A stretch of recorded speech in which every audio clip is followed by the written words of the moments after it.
Silicon ಸಿಟಿಯಲ್ಲಿ ಊಟಿಯಂತಹ weather ಇದೆ. ಬಿಟ್ಟು ಬಿಟ್ಟು ತುಂತುರು ಮಳೆ ಬರ್ತಾ ಇದ್ದು ತಂಪಾದ ವಾತಾವರಣವಿದೆ. ಇತ್ತ ಮಳೆಗೆ ರಸ್ತೆ ಗುಂಡಿಗಳು ಬಾಯಿ ತೆರೆದು ಸವಾರರಿಗೆ ಕಾಟ ಕೊಡ್ತಿವೆ. ಮತ್ತೊಂದು ಕಡೆ ಮಳೆ ಎಫೆಕ್ಟ್ನಿಂದ ತರಕಾರಿಗಳ ರೇಟ್ ಗಗನಕ್ಕೇರಿದೆ.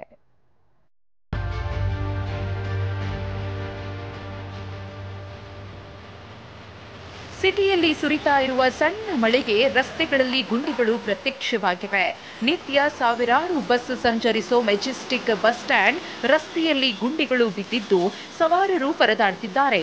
ಅಂದ್ರೆ ಬಿಎಂಟಿಸಿ ಬಸ್ನ ಪ್ರಯಾಣಿಕರು ಬಿಎಂಟಿಸಿ ಬಸ್ ಸ್ಟ್ಯಾಂಡ್ನ ಒಳಗೆ ಎಂಟ್ರಿ ಆಗ್ತಿದ್ದಂತೆ ಎಲ್ಲರೂ ಕೂಡ ಎತ್ತಿ ನಿಂತ್ಕೊಳ್ತಾರೆ. ಯಾಕೆ ಅಂತ ಕೇಳಿದ್ರೆ ಕೂತ್ಕೊಳ್ಳೋಕೆ ಆಗೋದಿಲ್ಲ. ಕೂತ್ಕೊಂಡ್ರೆ ಎಲ್ಲಿ ಸೊಂಟ ಮುರಿದೋಗುತ್ತೋ, ಕೈಕಾಲು ಮುರಿದೋಗುತ್ತೋ, ಇಲ್ಲ ಎಗರಿ ಜಂಪು ತಲೆ ಮೇಲೆ ಕುಡಿಯೋ ಮಟ್ಟಿಗೆ ಈ ರಸ್ತೆಗಳು ಅಧ್ವಾನವಾಗಿರುವಂತ ರಸ್ತೆನ ಗುಂಡಿಗಳನ್ನ ಬೇಗ ಮುಚ್ಚಬೇಕು.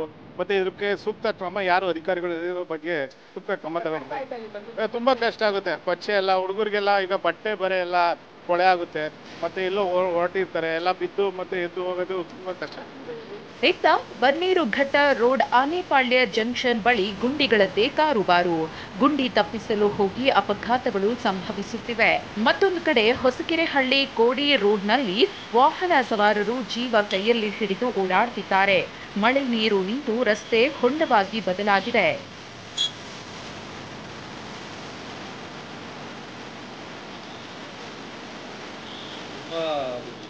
ತುಂಬಾ ಕೆಟ್ಟೋಗಿದೆ ರಸ್ತೆ. ಮಳೆ ಬಂದ್ರೆ ಅದು ತುಂಬಾ ಕಷ್ಟ ಓಡಾಡ್ಲಿಕ್ಕೆ. ನೀರು ಕುತ್ಕೊಂಡಿರುತ್ತೆ, ಗಾಡಿಗಳು ಬಿದ್ದೋಗಿದೆ. 2-3 ವರ್ಷದಿಂದ ಹೀಗೆ ಇದೆ ಈ ರಸ್ತೆ. ಇವಾಗಂತೂ ತುಂಬಾ ಕೆಟ್ಟೋಗಿದೆ.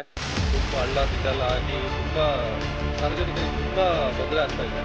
ಇನ್ನು ಮಳೆಯಿಂದ ಬಹುತೇಕ ಕಡೆ ಬೆಳೆ ನಾಶವಾಗ್ತಿದೆ. ಪರಿಣಾಮ ತರಕಾರಿಗಳ ಬೆಲೆಯೂ ಹೆಚ್ಚಾಗಿದೆ. ಕೆಜಿಗೆ 65 ರೂಪಾಯಿ ಇದ್ದ ಟೊಮೆಟೊ 87 ರೂಪಾಯಿಗೆ ಏರಿಕೆಯಾಗಿದ್ರೆ 80 ರೂಪಾಯಿ ಇದ್ದ ಕ್ಯಾರೆಟ್ 124ಕ್ಕೆ ಹೆಚ್ಚಳವಾಗಿದೆ. 40 ರೂಪಾಯಿ ಇದ್ದ ಆಲೂಗಡ್ಡೆ 59ಕ್ಕೆ ಜಿಗಿದಿದೆ. ಇನ್ನು ಈರುಳ್ಳಿ 45ರಿಂದ 58 ರೂಪಾಯಿಗೆ ಏರಿಕೆಯಾಗಿದೆ.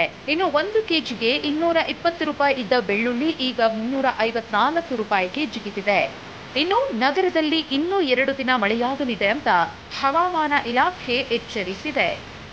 ಕಿರಣ್ ಸೂರ್ಯ ಜೊತೆ ಪೂರ್ಣಿಮಾ, TV9 ಬೆಂಗಳೂರು.